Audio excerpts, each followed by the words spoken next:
एक बार गरीबदास साहिब जी, ये किसान थे,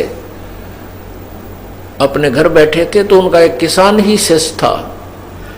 वो आकर कहने लगा, महाराज जी आपके विचार सुनते हैं तब तक तो ये मन कति दुबका बैठा रहता है, सारी आंवर ले है। ठीक है महाराज जी, सही कह रहे हैं, बिल्कुल ऐसे करूँगा।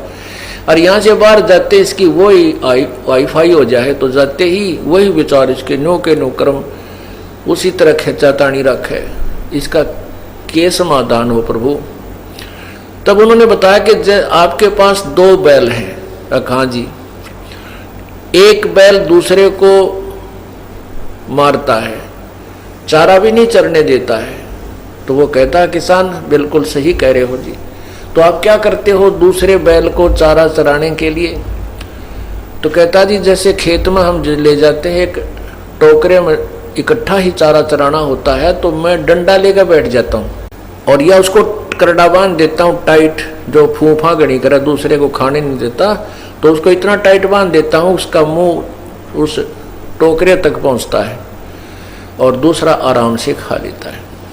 तो इसलिए परमात्मा कहते हैं कि मन और आत्मा 2 इकट्ठे जोड़ रखे हैं इस काल भगवान ने, ये 2 बैल हैं। अब ये मन जो है खुला चरकर तगड़ा हो गया और ये तगड़ा होकर के आत्मा को डराता रहता है और आत्मा इससे दुबकी बैठी है। अब तो आत्मा की खुराक बढ़ा दे। जैसे समझदार हाली क्या करता है कि जो दूसरे पशु को एक बैल तंग करता है तो उसकी खुराक कम कर देता है, उसकी बढ़ा देता है, तो वो तगड़ा हो जाता है। उस शरीफ ने तो मारना ही नहीं उसको, शरीफ बैल है वो नहीं मारता कभी दूसरे को। वो तगड़ा जब हो जाता है तो वो दूसरा कमजोर हो जाता है, तो उसकी आप ही मतना पड़ती है उस तगड़े की तरफ सींग सांग पहनाने की।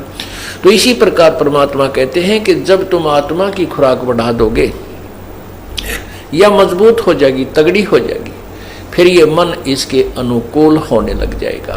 मन इसको आत्मा इसको घसीट लेगी, अपने साथ घसीटती रहेगी और अन्य मार्ग पर नहीं जाने देगी। अभी ये आत्मा को घसीट ले जाता है, अपनी मर्जी चलाता है। इसलिए पुण्यात्मा सत्संग में आने से ज्ञान होता है अपने को कि हमने क्या करना चाहिए।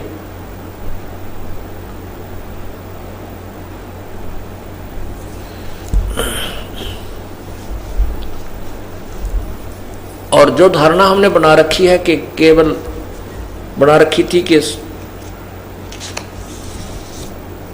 मोक्ष तो वही प्राप्त करते हैं जो घर त्याग जाते हैं, ऐसा कुछ नहीं है।